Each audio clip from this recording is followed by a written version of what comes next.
For most of human history, survival did not depend on supermarket supplements or supply chains. It depended on noticing what grew under your feet. One of those plants was so reliable, so nutrient-dense, that it followed humans across continents without being planted. Today, it is pulled from lawns sprayed with herbicide and labeled a weed. The paradox is simple and uncomfortable. One of the most omega-3 dense edible plants ever documented now exists almost everywhere, yet is treated as if it should not exist at all. The number that matters is 5.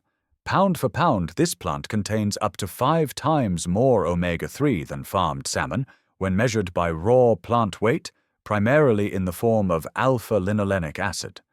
In the early 20th century, long before omega-3 became a marketing term, botanists catalogued it as one of the richest leafy sources of essential fatty acids in the temperate world. It grows without irrigation. It thrives in compacted soil. It survives drought, heat, and neglect. And unlike fish, it requires no cold chain, no feed inputs, and no ocean. Archaeological records show it being eaten in ancient Greece as a summer green. Traditional Chinese medicine classified it as a cooling food more than 1,000 years ago. During periods of famine in Europe, it was gathered deliberately, not accidentally. This was not desperation food.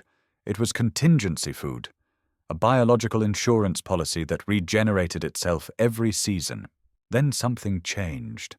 As industrial agriculture standardized calories and centralized fats into a narrow list of commodities, this plant quietly disappeared from official food systems. It could not be patented. It could not be owned.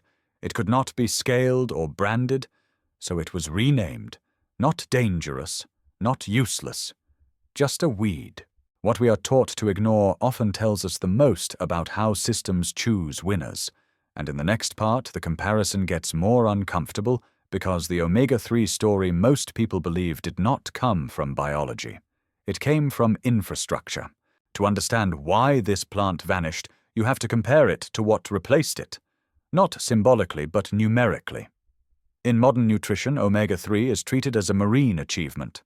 Salmon became the icon because it fit an industrial story.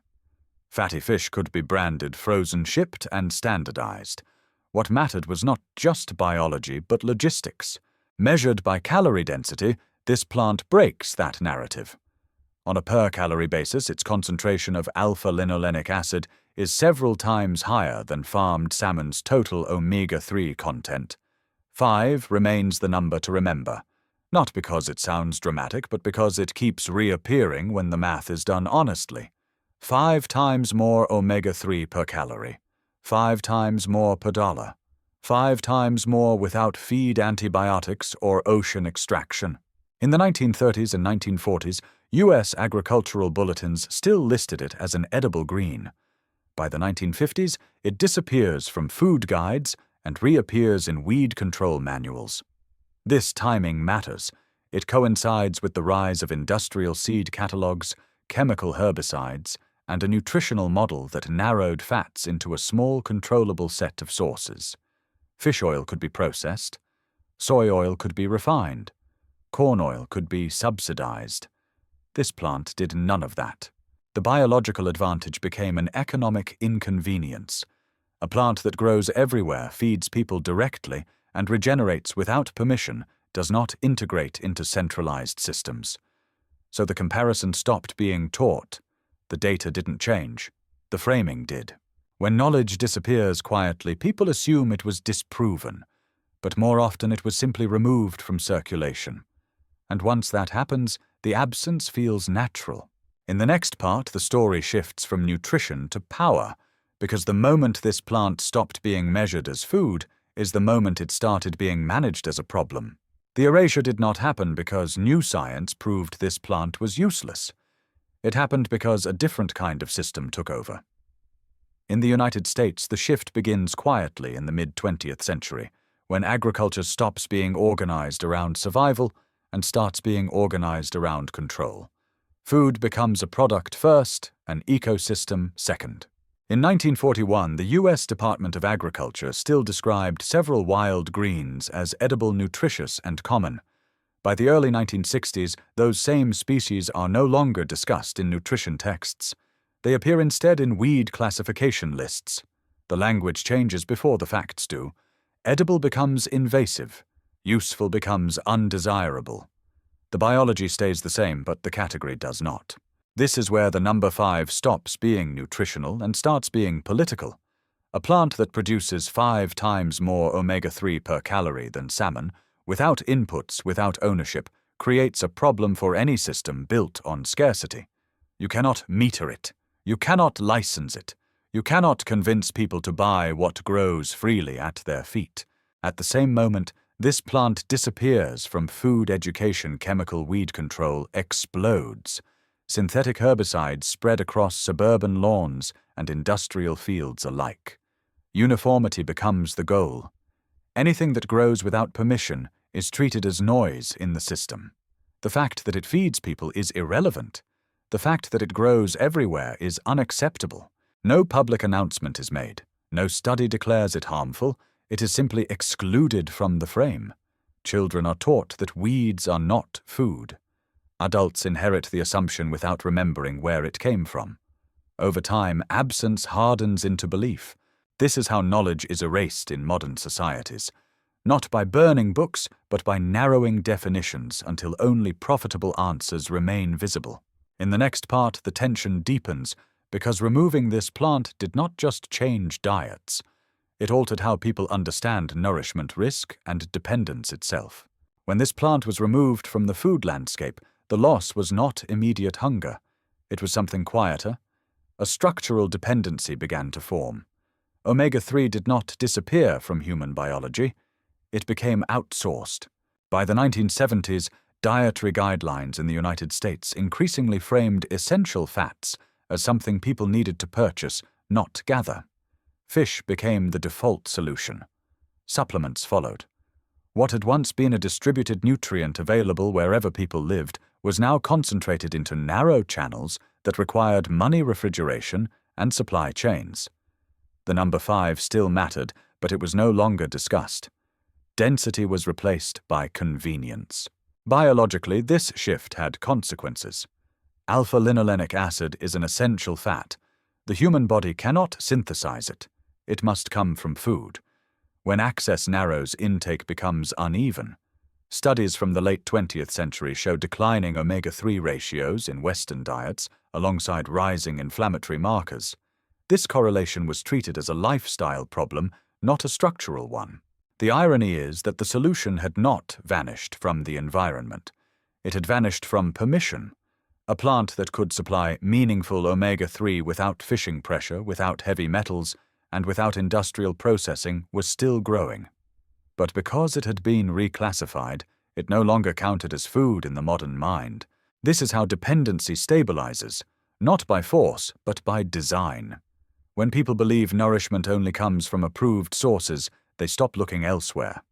Over time, self-sufficiency begins to feel risky, even reckless. The deeper loss was not nutritional. It was cognitive. People forgot that food systems can be redundant, resilient, and local. They accepted fragility as normal. In the next part, the story moves closer to the present, where fear replaces memory, and a plant once trusted across civilizations becomes something people are taught to destroy on sight. Fear did not arrive with evidence. It arrived with repetition. As this plant disappeared from nutrition and agriculture, it re-entered public consciousness through warning. Not specific warnings. General ones. Do not eat wild plants. Do not trust what you cannot identify. Assume danger unless told otherwise. This shift accelerates in the late 20th century, when liability culture begins to shape food knowledge as much as biology does. Institutions stop asking whether something is edible and start asking whether it is defensible. Teaching people to rely on packaged, standardized foods carries little legal risk. Teaching people to recognize wild nourishment does. So silence becomes safer than clarity. The number 5 fades again, replaced by a different metric risk. The risk of misidentification. The risk of contamination. The risk of responsibility. These concerns are not invented, but they are amplified selectively. Industrial foods carry their own risks: heavy metals in fish oxidation, in supplements processing losses, but those risks are managed privately behind labels and marketing. Wild foods place judgment back in human hands. That is the discomfort. By the 1990s, the transformation is complete. The plant is no longer merely ignored. It is actively removed. Lawns are sprayed. Fields are cleared. Children learn that a clean yard is one where nothing unexpected grows. A food that once required knowledge now requires defense, and without that knowledge, fear fills the gap. What disappears here is not safety, but confidence. People lose the ability to distinguish between danger and unfamiliarity. When that happens, control consolidates naturally. Approved foods feel safe because they are familiar. Everything else feels suspect because it is not explained. This is how erasure finishes its work. Not by convincing people something is harmful, but by convincing them they are not competent enough to decide. In the next part, the story turns again because once fear is understood, recovery becomes possible. And the first step is remembering what was never actually disproven. Recovery does not begin with rebellion. It begins with comparison. When fear loosens its grip, the first thing that returns is measurement. And when this plant is measured again, nothing about it has changed. The omega-3 content is still there. The resilience is still there. The only thing missing was attention. In the early 21st century, nutritional science quietly reconnects with older data. Researchers re-examine wild and underutilized plants not out of nostalgia, but necessity. Fisheries are stressed. Supplements are inconsistent. Industrial fats dominate diets without solving inflammation. In that context, decentralized sources of essential nutrients start to matter again. The number 5 reappears, but now without drama. Just arithmetic. When omega-3 is calculated per calorie per input and per environmental cost, this plant remains an outlier. It produces essential fat where none should be expected. It does so without extraction, without refining, without waste. Science never revoked that fact. It simply stopped emphasizing it. What changes here is framing. Instead of asking whether the plant belongs in the system, the question becomes why the system excluded it in the first place. Once that question is allowed, the narrative shifts from danger to omission. This does not require rejecting modern food. It requires recognizing that modern food narrowed the field of acceptable options. Recovery begins when people realize they are not choosing between safety and risk, but between dependence and understanding. The quiet return of this knowledge does not happen through headlines. It happens through footnotes, academic reviews, and small-scale rediscovery. It happens when people notice that what grows freely often carries redundancies industrial systems lack.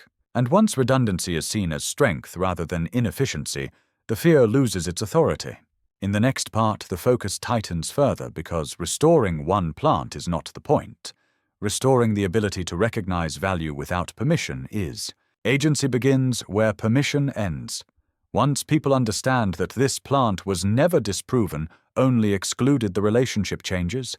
It is no longer about adding a forgotten food back into the diet. It is about recognizing how easily choice can be narrowed without resistance. The number 5 takes on a different meaning here. It is no longer a nutritional comparison. It becomes a marker of imbalance.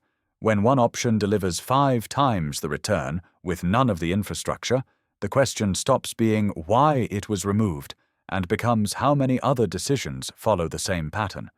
How often efficiency threatens systems built on control. Reclaiming this knowledge does not require abandoning modern life. It requires restoring the ability to evaluate value independently. A person who understands where omega-3 can come from is less dependent on supply disruptions, marketing cycles, and institutional reassurance. That shift is subtle, but it compounds. Historically, societies that maintained multiple food pathways were harder to destabilize. Redundancy protected them from collapse. When those pathways were lost, fragility followed. What happened to this plant is not an isolated case. It is a template. Narrow inputs, centralized trust, Replace memory with consumption. The quiet power here is not defiance, it is discernment.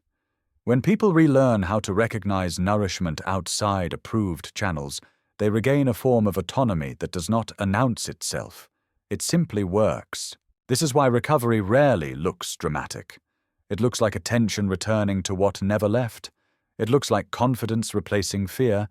And it looks like systems losing influence not because they are attacked, but because they are no longer the only option. In the final part, the story resolves at the level it began, not with a plant, but with identity. Because what was erased was never just Omega-3. It was the belief that people could understand their environment well enough to trust themselves within it. The story does not end with a plant, it ends with a recognition. What was erased was never just Omega-3 or even food. It was a way of relating to the world that assumed competence instead of dependence.